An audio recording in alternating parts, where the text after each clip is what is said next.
US സന്ദർശനത്തിന് പ്രധാനമന്ത്രി നരേന്ദ്രമോദി ഇന്ന് പുറപ്പെടും. വൈകിട്ട് പാരീസിലെത്തുന്ന മോദി പ്രസിഡന്റ് ഇമ്മാനുവൽ മാക്രോൺ ഒരുക്കുന്ന അത്താഴ വിരുന്നിലും പങ്കെടുക്കും. നാളെ ഉച്ചകോടിയിലും പങ്കെടുക്കും. മാക്രോണുമായും വ്യവസായ പ്രമുഖരുമായും കൂടിക്കാഴ്ച നടത്തും. റാഫേൽ യുദ്ധവിമാനം, സ്കോർപിയോൺ അന്തർവാഹിനി ഇടപാടുകൾ ചർച്ചയുടെ ഭാഗമാകും. സുപ്രധാന പ്രഖ്യാപനങ്ങളും പ്രതീക്ഷിക്കുന്നുണ്ട്. 12-ന് രാവിലെ ഇരു നേതാക്കളും തെക്കൻ ഫ്രാൻസിലെ മാർസയിലേക്ക് തിരിക്കും. അവിടെ പുതിയ ഇന്ത്യൻ കോൺസുലേറ്റ് ഉദ്ഘാടനവും ചെയ്യും. പ്രശസ്തമായ മാർസൈൻ യുദ്ധസ്മാരകവും മോദി സന്ദർശിക്കും. ഒന്നാം ലോക മഹായുദ്ധത്തിൽ രക്തസാക്ഷിത്വം വഹിച്ച ഇന്ത്യക്കാർക്ക് ആദരമർപ്പിക്കും. ഇന്ത്യ പങ്കാളിയായ അന്താരാഷ്ട്ര തെർമോ ന്യൂക്ലിയർ പരീക്ഷണ റിയാക്ടറും മോദി സന്ദർശിക്കും. 12-13 തീയതികളിൽ US സന്ദർശിക്കുന്ന മോദി ഡൊണാൾഡ് ട്രംപുമായും കൂടിക്കാഴ്ച നടത്തും. അതേസമയം ഇന്ത്യയുടെ സാമ്പത്തിക രംഗത്ത് വലിയ മാറ്റങ്ങൾക്ക് വഴിയൊരുക്കുന്ന ഇന്ത്യ മിഡിൽ ഈസ്റ്റ് യൂറോപ്പ് സാമ്പത്തിക ഇടനാഴി IMEC പദ്ധതിയിൽ നിർണായക തീരുമാനങ്ങൾ ഉടനുണ്ടാകുമെന്ന് സൂചന. നരേന്ദ്രമോദിയും US പ്രസിഡന്റ് ഡൊണാൾഡ് ട്രംപും തമ്മിൽ 12-13 തീയതികളിൽ US വെച്ച് നടക്കാനിരിക്കുന്ന കൂടിക്കാഴ്ചയിലായിരിക്കും പദ്ധതിയുമായി ബന്ധപ്പെട്ട നിർണായക ചർച്ചകൾ നടക്കുന്നത്. അദാനി ഗ്രൂപ്പാണ്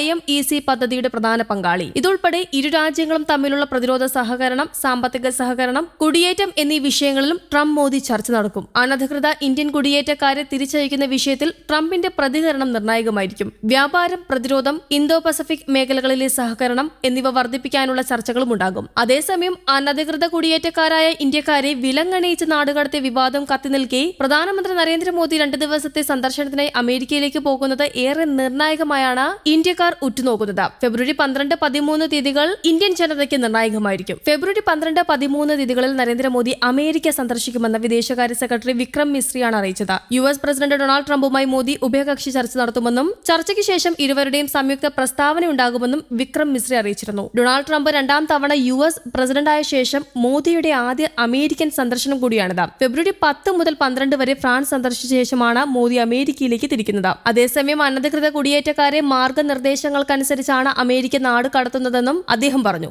നിലവിലെ ചട്ടപ്രകാരമാണ് സൈനിക വിമാനം ഇറങ്ങാൻ അനുമതി നൽകിയത്. തിരിച്ചയക്കുന്നവരോട് മോശം പെരുമാറ്റം പാടില്ല എന്നതാണ് ഇന്ത്യക്കുള്ള നിലപാട്. ഇത് അമേരിക്കയെ അറിയിക്കുമെന്നും വിക്രം മിസ്രി അറിയിച്ചു. ഇന്ത്യ അടക്കമുള്ള രാജ്യങ്ങൾക്കെതിരെ ഇറക്കുമതി തീരുവ സംബന്ധിച്ച ട്രംപിന്റെ ഭീഷണി നിലനിൽക്കെയാണ് മോദിയുടെ സന്ദർശനമെന്നതും നിർണായകമാണ്. അതേസമയം അനധികൃത കുടിയേറ്റക്കാരായ ഇന്ത്യക്കാരെ വിലങ്ങണിയിച്ച് നാടുകടത്തിയ നടപടിയിൽ അമേരിക്കയെ ഇന്ത്യ പ്രതിഷേധം അറിയിച്ചിരുന്നു. നാടുകടത്തൽ മാന്യമായ രീതിയിലായിരിക്കണമെന്നാണ് ഇന്ത്യ ആവശ്യപ്പെട്ടത്. ഇനി നാടുകടത്താനുള്ള 487 പേരിൽ 298 പേരുടെ വിവരങ്ങൾ അമേരിക്ക ഇന്ത്യക്ക് കൈമാറിയിരുന്നു. ഇവരെ ഉടൻ തന്നെ നാടുകടത്തുമെന്നാണ് അറിയിച്ചിരിക്കുന്നത്. എന്നാൽ പ്രധാനമന്ത്രി നരേന്ദ്രമോദി അമേരിക്കൻ പ്രസിഡന്റ് ട്രംപുമായി നടത്തുന്ന ചർച്ചകൾക്ക് ശേഷം മാത്രമേ തുടർ നടപടി സ്വീകരിക്കുകയുള്ളൂ എന്നും ഇന്ത്യ അറിയിച്ചിട്ടുണ്ട്. അതുവരെ അമേരിക്കയിൽ നിന്ന് അനധികൃത കുടിയേറ്റക്കാരുമായി എത്തുന്ന വിമാനങ്ങൾക്ക് അനുമതിയില്ല. അതിനിടെ തന്റെ ഭരണത്തിന് കീഴിൽ ജോലി ചെയ്യാൻ താൽപര്യമില്ലാത്ത ഫെഡറൽ ജീവനക്കാർക്ക് രാജിവെക്കാൻ അവസരം നൽകി US പ്രസിഡന്റ് ഡൊണാൾഡ് ട്രംപ് രംഗത്തെത്തിയിരുന്നു. ഇത് സംബന്ധിച്ച് ജീവനക്കാർക്ക് ഇമെയിലും അയച്ചിരുന്നു. രാജിവെക്കാൻ സമ്മതമെങ്കിൽ 8 മാസത്തെ ശമ്പളവും ആനുകൂല്യങ്ങളും പിരിച്ചുവിടൽ പാക്കേജായി നൽകാമെന്നാണ് ട്രംപ് പറഞ്ഞത്.